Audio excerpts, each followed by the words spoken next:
Oh, that's wonderful. Okay.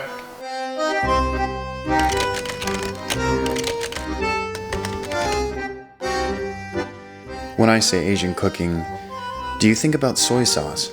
Having spent years of my life eating and cooking in Asia, my mind immediately fills with green onion, garlic, and ginger.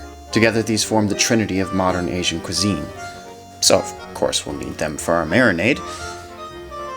For the marinade, we'll need 1 tablespoon of each: kosher salt, brown sugar, sesame oil, followed by 1/4 cup of both rice wine vinegar and water. The water just stretches the sauce out and lets it cover the ribs better. Finally, 3 tablespoons of soy sauce, a bunch of green onions, a smashed head of garlic, and a finger's length of ginger. Yes, that is the scientific unit of measurement. I'll start by opening these garlic so I can properly vent some insecurities into them later. Please note that not all garlic is created equal, and some of them don't take kindly to being smacked with the edge of a knife. You'll know which ones are rebels. Also, I'd like to address the music. I recognize that it's French. This was the alternative.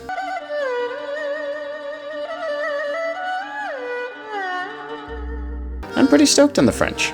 Though now that I think about it, there's absolutely no butter in this recipe at all. Huh. Next we need to peel our finger's length of ginger. I've seen wise chefs use spoons, but alas my spoons are a bit on the thick side, so I'm using a butter knife. It is what it is. It should look something like this when it's all peeled and naked.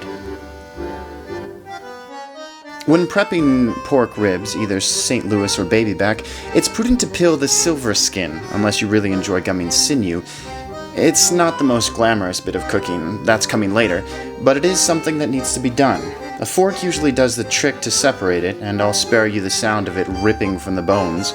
But since I think the next sound is absolutely heavenly, I'll shut up for the next 4.7 seconds.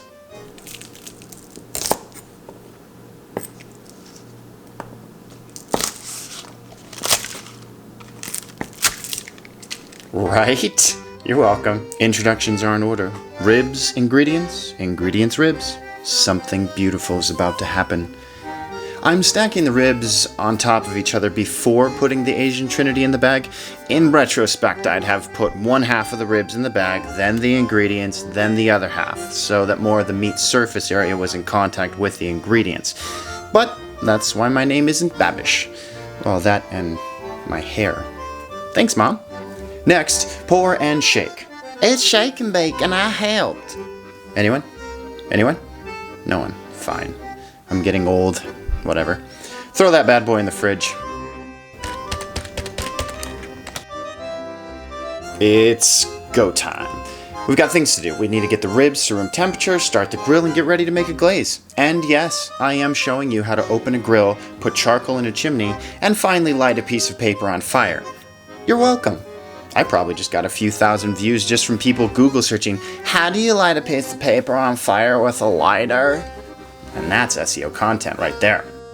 We need to get the marinade ingredients off the ribs because though there are many things I enjoy doing, scraping charred bits of ginger and green onion from the grill grate is not one of those. Also, rinse your ribs. Trust me, they have plenty of flavor in there, and if you don't, then they'll be saltier than a 12-year-old dachshund before breakfast.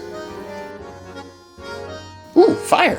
The coals are ready because there isn't any noxious black smoke coming from them. Remember, no smoke, good. Black smoke, bad. Black smoke will make your meat taste like you've just used your ribs to clean an ashtray. Don't go there.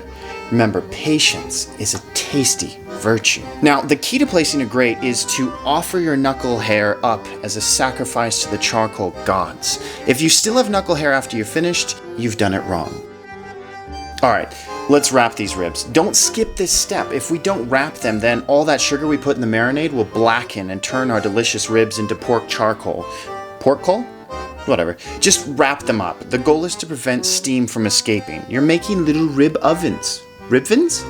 I'll stop. Throw them on the heat and head back to the kitchen because we have work to do. Now, I'm obsessed with sauces, so what we've got is a tablespoon of each: rice wine vinegar, soy sauce, sesame oil, honey, Japanese miso paste, and finally gochujjang. Gochujjang is Korean chili paste mixed predominantly with soybean paste and sugar. It's going to add a deep spice and a rich, earthy flavor to our ribs. Finally, throw in 1/3 cup of water and prepare yourself for deliciousness. Once everything's in there, it's time to whisk it. The honey in the gochujjang might give you some resistance, so really get in there. If you have a food processor, it might be a good time to use it. When you're done, throw it on some low heat to let some water evaporate off. I can't stress this enough, low heat. Now we check on the ribs. They've been on for about 20 minutes at this point. 10 minutes on one side, a flip, then 10 on the other. Now that the coals have calmed down a bit, it's time to get some of that delicious charred flavor in the meat.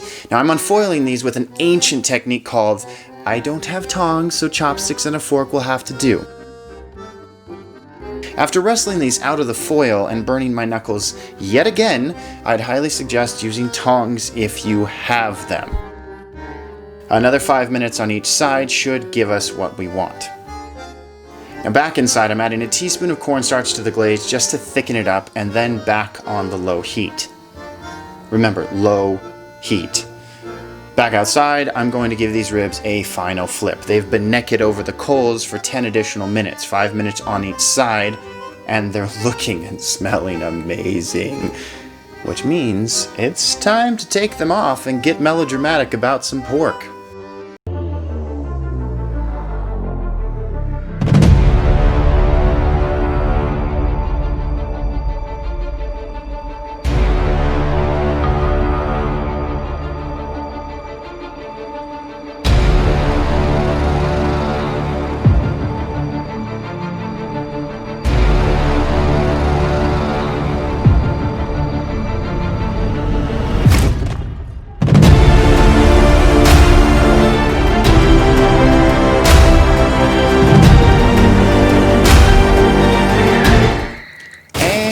That's quite enough of that. Only one thing left to do. Oh, it's sweet, it's spicy, it's tangy, it's fatty. You can taste every single individual flavor. The sesame seeds, even the brightness of the green onions, the charred flavor from the charcoal. Oh, that's wonderful. Okay. Wow. Alright. You can do this at home. It's easy. And delicious. Don't eat crappy food. Cook intentionally. Live intentionally. We'll see you guys next time.